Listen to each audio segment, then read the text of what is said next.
de marcher avec lui. Quel bonheur de marcher avec lui. Il conduira tous mes pas de mon voyage ici-bas. Quel bonheur de marcher avec lui. Avec lui, avec lui, toujours plus haut. Avec lui. Nous avons le plaisir de vous présenter l'homme de Dieu, l'homme que Dieu a oué pour nous parler de sa part, le pasteur David Kabeya. Pendant qu'Azo Poussana représentait les Galia plus que vainqueurs, nous acclamons le Seigneur, acclamons le roi, acclamons le roi. Pendant que les serviteurs de Dieu avancent, nous acclamons le Seigneur. Pasteur David Kabeya.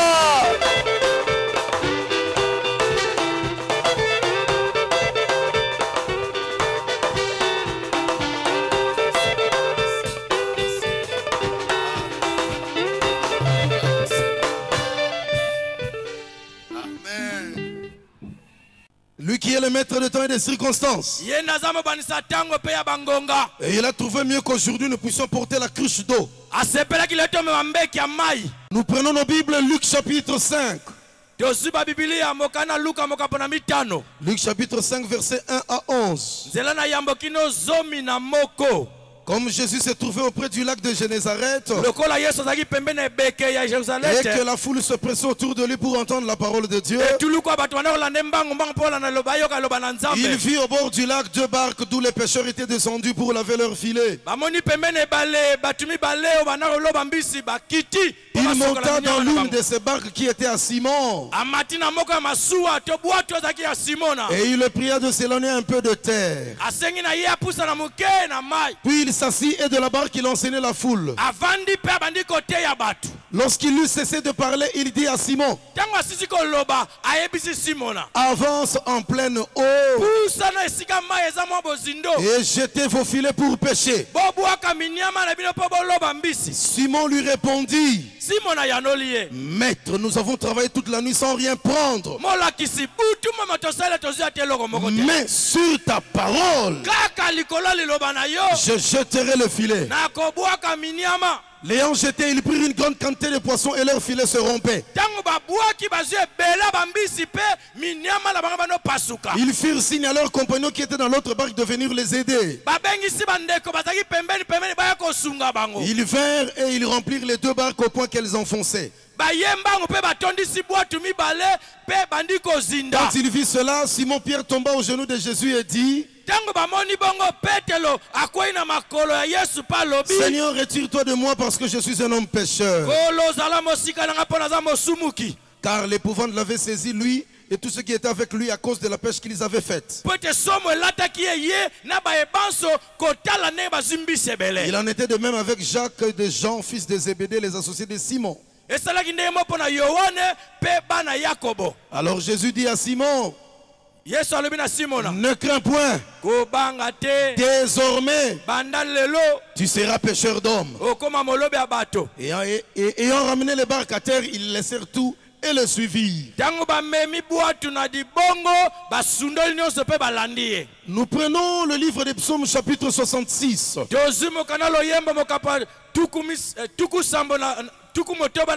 Psaume 66, verset 3 et verset 8 à 13.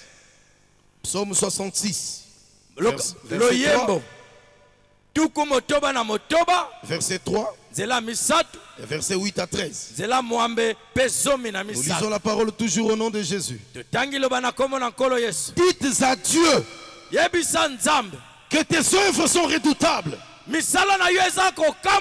À cause de la grandeur de ta force, tes ennemis te flattent.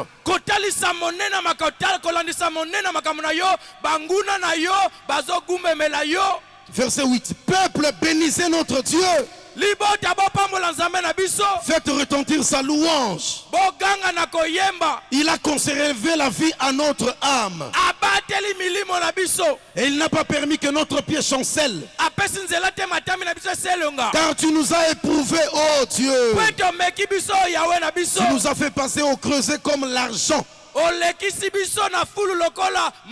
Tu nous as amenés dans le filet. Tu as mis sur nos reins un pesant fardeau. Tu as fait monter des hommes sur nos têtes. Nous avons passé par le feu et par l'eau. Mais tu nous en as tirés pour nous donner l'abondance. J'irai dans ta maison avec des holocaustes. J'accomplirai mes vœux envers toi. Quelqu'un dit Amen. Le thème de cette année, nous le connaissons très bien. Si tu obéis à la voix de ton Dieu, et Dieu guérira ton pays car ton avenir en dépend.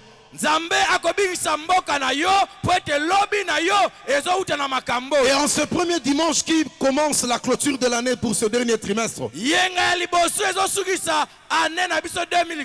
notre sous-thème, sur ta parole, je jeterai les filets. Sur ta parole, je jeterai les filets. Ici, nous sommes dans les territoires de Galilée. Jésus venait de réaliser des exploits avant d'appeler Pierre et les autres de le suivre.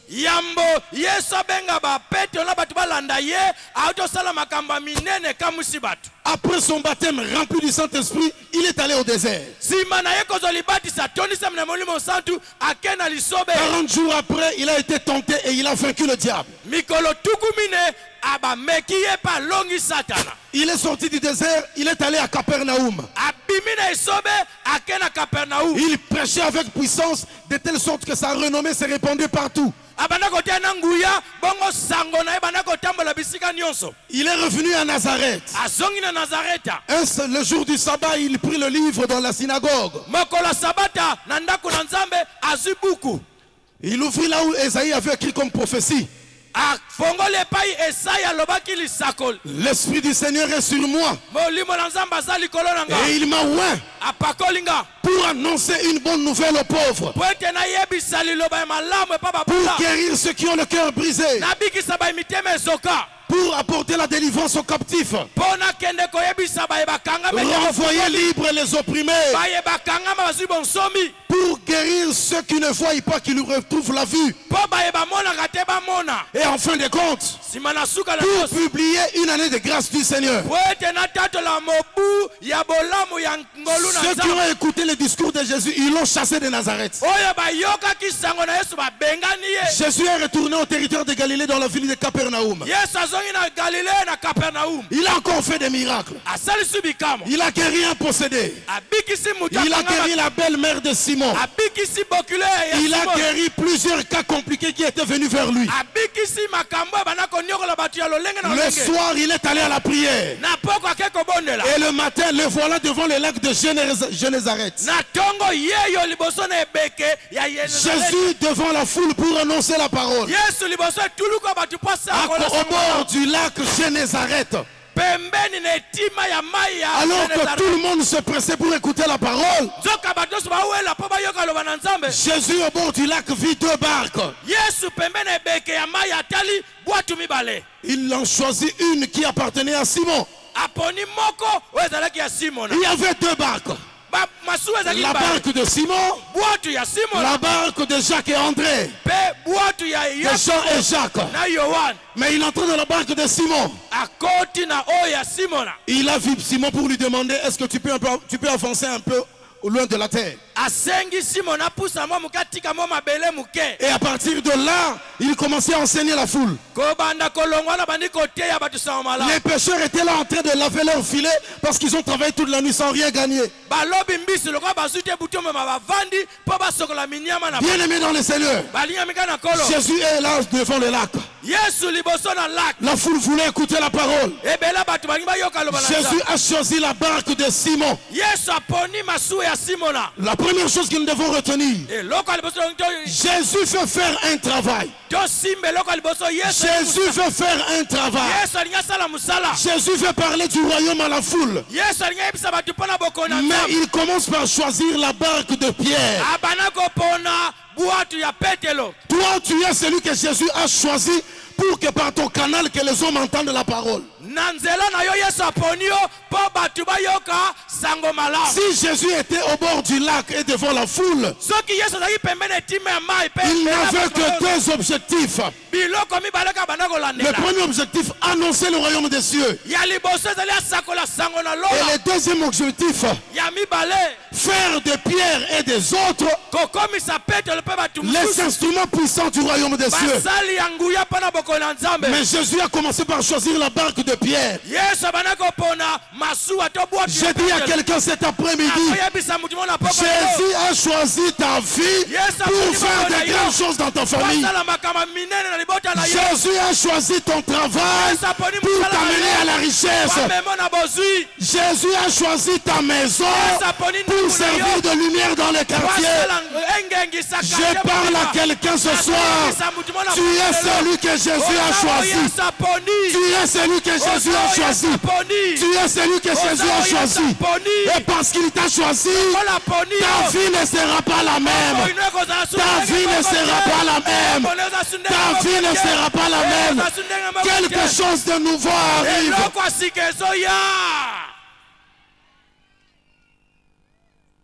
Il a fait une très bonne demande pour lui devant Pierre. Et Pierre qui a échoué toute la nuit, il n'a pas hésité à le lui accorder. Imaginons un peu. Si l'apôtre Pierre avait refusé sa barque à Jésus, sa vie aurait connu encore des difficultés compliquées. Lorsque Pierre acceptait à ce que Jésus entre dans sa barque, il ne savait pas qu'il y a un miracle qui arrive. Je déclare à quelqu'un cet après-midi, parce que tu as accepté Jésus dans ta vie, tu verras les fils de tes fils. Tu verras la richesse dans tes mains. Tu récupéreras la santé que tu as perdue. Et j'en profite. Toi qui es ici, si tu es malade, reçois la guérison. Reçois la guérison. Reçois la guérison. Parce que Jésus est dans ta barque. Et si Jésus est dans ta barque, l'ennemi ne vaincra pas. L'ennemi ne vaincra pas. Je t'annonce une bonne nouvelle. Avant que nous arrivions le 31 décembre, tu verras ce que tu n'as pas vécu. Tu toucheras ce que tu n'as pas encore touché. Tu monteras là où tu n'es pas encore monté. Tu chanteras des cantiques que tu n'as pas encore chanté. Tu danseras ce que tu n'as pas encore dansé. Parce que Jésus est là. L'impossible va devenir oh, donne-moi amen et encore. Je te le déclare. Ne refuse pas à Jésus ton cœur. Ne refuse pas à Jésus ce qu'il te demande. Parce que tu ne sais pas, après ce rendez-vous sacré, quelque chose de grand va entrer dans ta maison. Et pendant que tu dis amen, oh, que la gloire règne dans ta maison. Que la gloire règne dans ton bureau. Que les ennemis échouent devant toi. Que les ennemis soient confondus. Je le déclare au nom de Jésus. Jésus est dans la barque de Simon. Simon avait une oreille en train d'écouter les enseignements de Jésus. Et une autre oreille en train d'écouter une voix qui le décourageait. La voix disait ceci. Ah, mais tu sais que tu as passé toute une nuit sans rien gagner. D'ailleurs, ta vie est pauvre. D'ailleurs, tu auras encore des dettes qui vont se cribler sur toi. D'ailleurs, lorsque cette voix était en train de le décourager, Jésus était déjà dans la barque. Je déclare à quelqu'un pour dire, ayez un retard.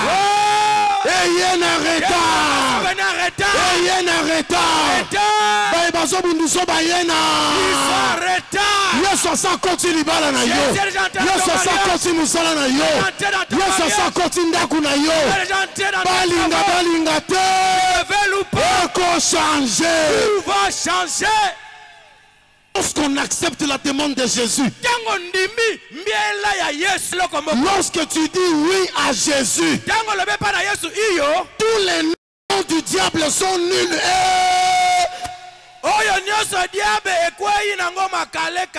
Lorsque tu dis non, parce que Jésus a dit non, ce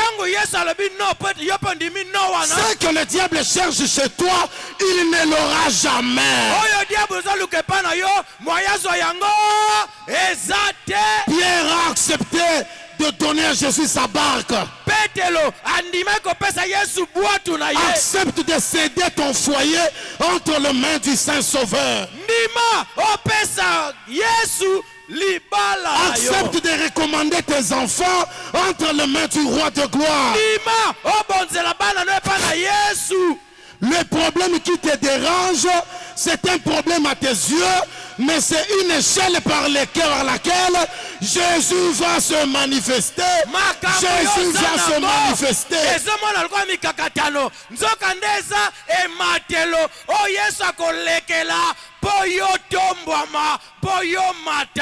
Deuxième point. Après avoir enseigné, bien aimé, l'église grandit avec des bons enseignements. Lorsque vous recevez une bonne parole et au moment opportun, la suite aura des conséquences merveilleuses.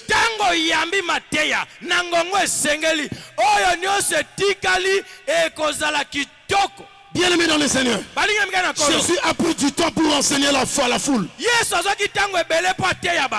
Lorsque Jésus a terminé, voici mon deuxième point. Lorsque Jésus a terminé, parce que Pierre lui a donné sa barque, maintenant Jésus se tourne vers Pierre pour s'occuper de ses problèmes. Pendant que je parle, Jésus se tourne vers toi. Jésus se tourne vers toi. Jésus se tourne vers toi. Parce que tu lui as donné ton cœur. Parce que tu lui as donné confiance. Jésus s'occupe de toi maintenant.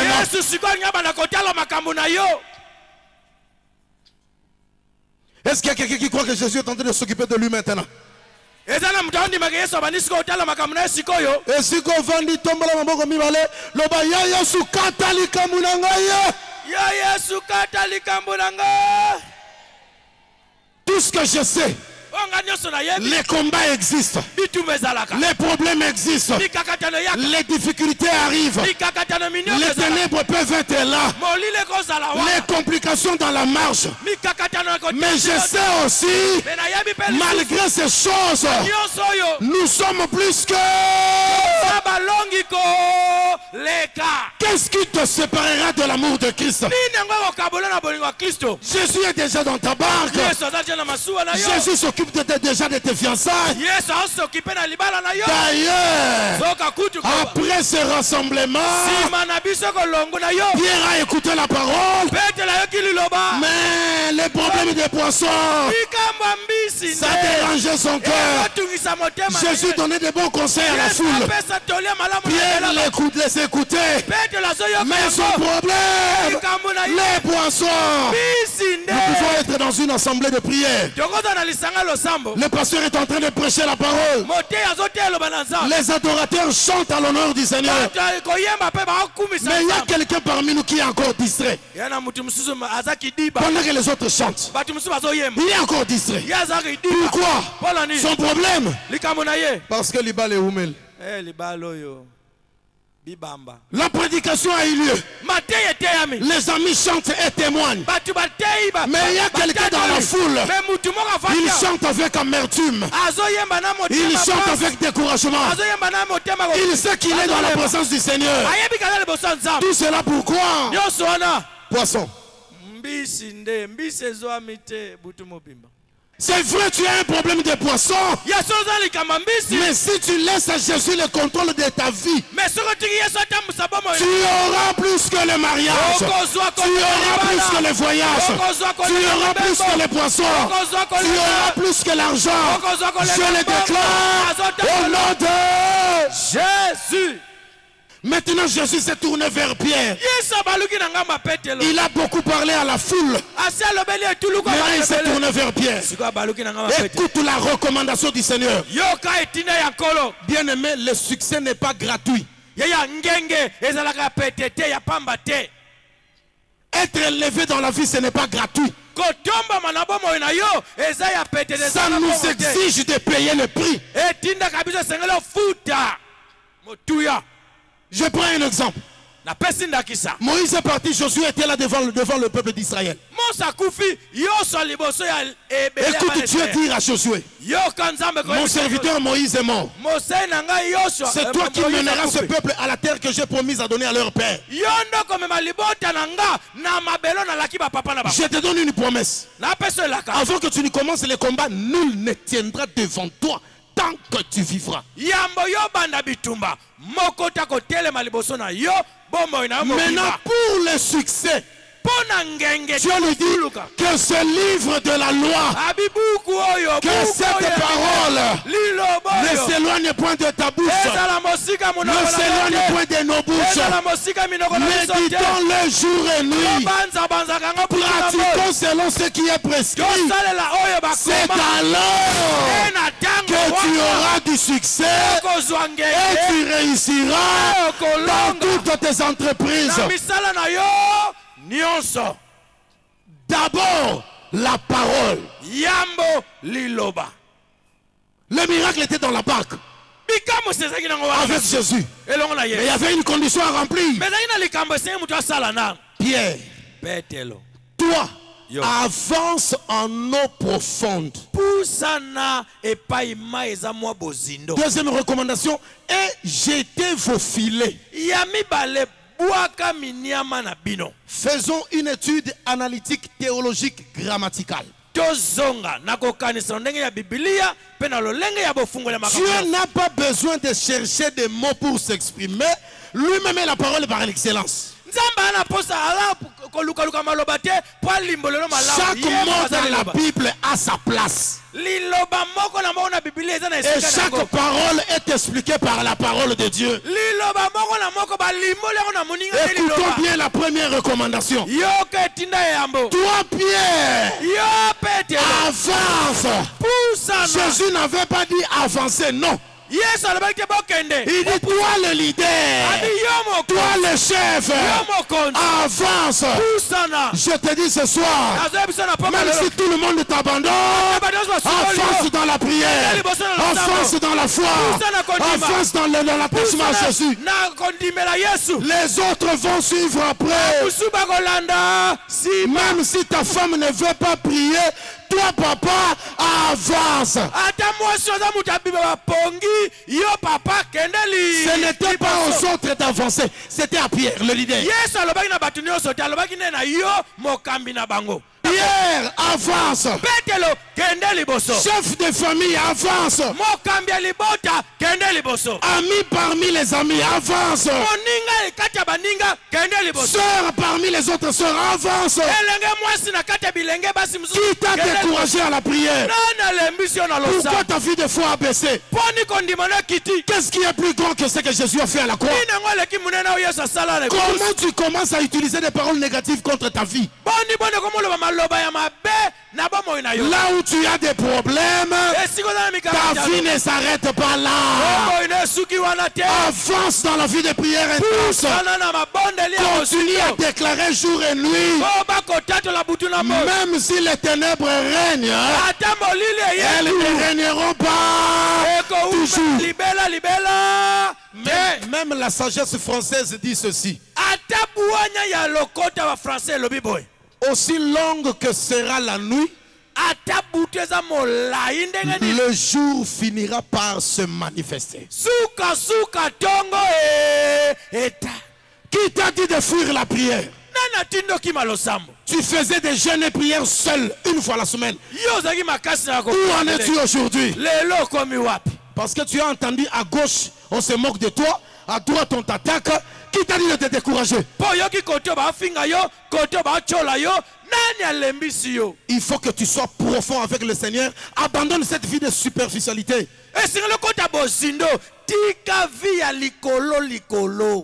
La réussite exige de toi et moi un travail profond. Un savoir-faire remarquable. Un attachement solide. Et une discipline sévère dans notre marche de la victoire. Toi avance.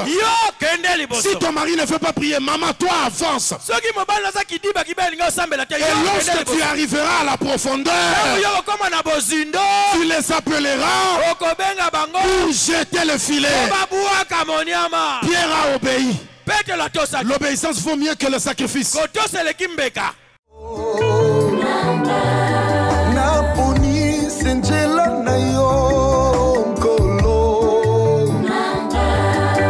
Tu traverses des temps très malheureux. Combat le bon combat de la foi. Demeure ferme et plein d'espérance. Jésus-Christ t'enverra son secours. Ne jamais désarmer dans ta foi. Le Seigneur a un plan merveilleux. Ton avenir sera plus grand que ton passé. Et tu vivras dans sa gloire éternelle.